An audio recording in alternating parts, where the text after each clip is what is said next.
السلام عليكم ورحمة الله تعالى وبركاته. كنتمنى تكونوا في احسن الاحوال. نتوما كتشاهدوا هذا الفيديو تاع اليوم. بالنسبه للفيديو ديال اليوم غادي نشارك معكم واحد الوصفه طبيعيه مجربه وناجحه 100% لعلاج الكحه او لا الزكام او لا البرد. هاد السيرو اللي غنشارك معكم اليوم واحد السيرو طبيعي تقدروا تستعملوه حتى الوليدات الصغار وحتى الناس الكبار من اول استعمال. هو باش كبرنا والحمد لله منين كديريه ما كيبقاش يرجع لك حسن من السيروات اللي كناخذوا من الصيدليه. كذلك اذا كنتي اول مره كتشوفي القناه ما تنسايش الاشتراك وتفعيل الجرس ليصلك كل جديد. كذلك ما تبخليش عليا بلا لايك ديالكم. عافاكم البنات، لايك ديالكم كتشجعني وكتشجع القناه باش دائما نجيب لكم جديد الوصفات اللي كيكونوا ناجحين 100%. وبلا ما نطول عليكم دوزوا الوصفه ديالنا ديال اليوم على بركه الله. المكون الاساسي اللي غنحتاجو ليه في الوصفه ديالنا ديال اليوم غنحتاجو البصل الاحمر. يفضل البصل الاحمر، الا كان ما متوفرش لكم البصل الاحمر كتضاعفوا الكميه. بالنسبه لي هنا غنحتاج لواحد البصيله اللي كتكون متوسطه الحجم او لا صغيره.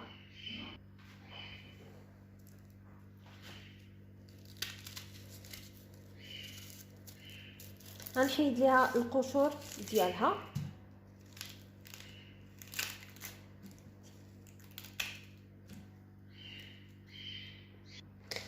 كناخذوا بصيله كما لاحظتوا وكنقشرها، كنحيد لها القشره ديالها.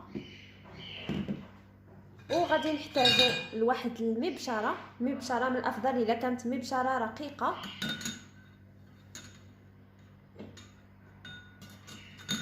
وغنحاول باش انني نحكها.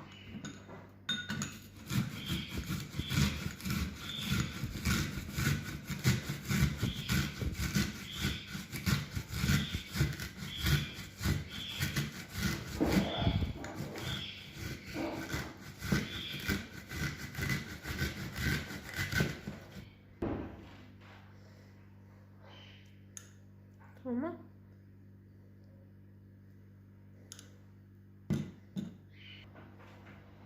غناخذ واحد الاناء والمصفات وغادي نصفي الخليط ديالي.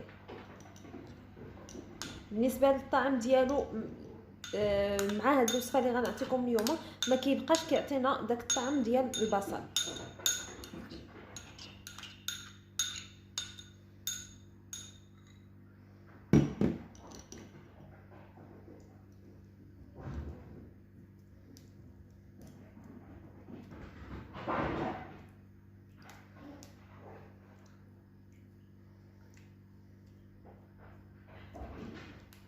تمام. هنا خرج ليا واحد 4 المعالق تقريبا صغار. وكذلك غنحتاجو القرنفل، المسمار، قرنفل ولا المسمار اللي رائع جدا للبروده او لا الكحبه. هنا غنستعمل غير 5 فقط، ما تكتروش منه بزاف، ديروا غير 5 كافي باش انه يعالجنا وما يعطيناش شي اضرار نهائيا وينفعنا وما يضرناش. غنحتاج المهرز،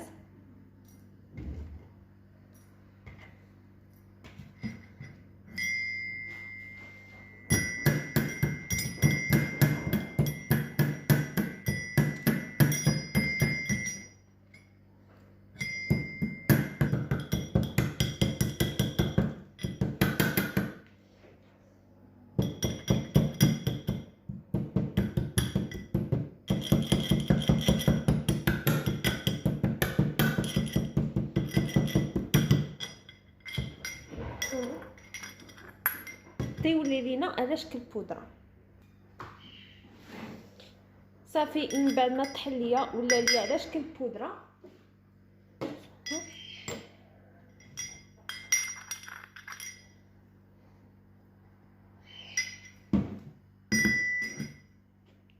تقريبا. وكذلك غنحتاجو السنيده. الا ما كانش العسل الحر، الا عندكم العسل الحر، انا حاليا ما متوفرش ليا، حتى سنيده كتقضي او لا كتوفي بالغرض. هنا غنحتاج غير 2 معالق صغار، غير 2 صغيورين.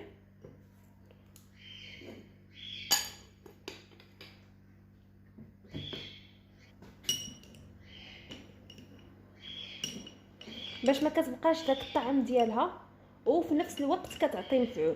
كنديروا هاد السنيده غير باش ما تعطيناش داك الطعم ديال الحروره ديال البصله.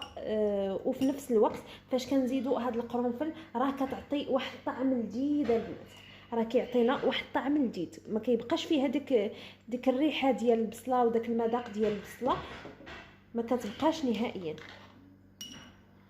يعني هذا سيرو طبيعي سهل، غير حيت انا دابا كنصور لكم وكنعطيكم مرحله بمرحله داكشي باش كنتعطل. اما كون غادي ديروه نتوما راه غتعرفوا غير الطريقه، غيولي ساهل عندكم، غيولي احسن من السيروات، وغتعطيو حتى لوليداتكم ما كيعطي حتى شي ضرر. غير الا بغيتو ديروه لوليدات صغار اللي قل من 14 سنه غادي تقلي النسبه ديال القرنفل. يعني هنا الناس الكبار كيديروا 5، الناس الصغار كيديروا غير 2 أو 3 ديال القرنفلات.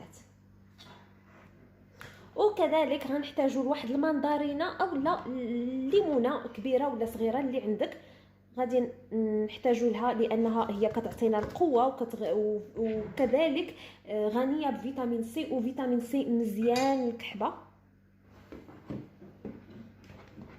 بغينا العصير ديالها باش كيعطينا واحد اللي متكامل، واحد العصير اللي متكامل.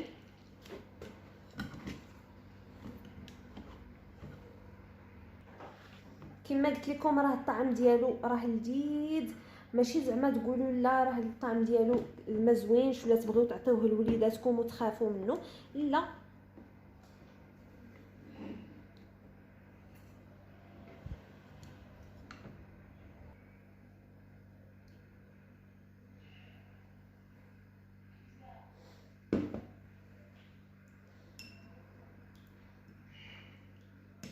نتوما البنات صافي هنا خرج ليا تقريبا واحد الكميه ديال واحد الكاس صغير.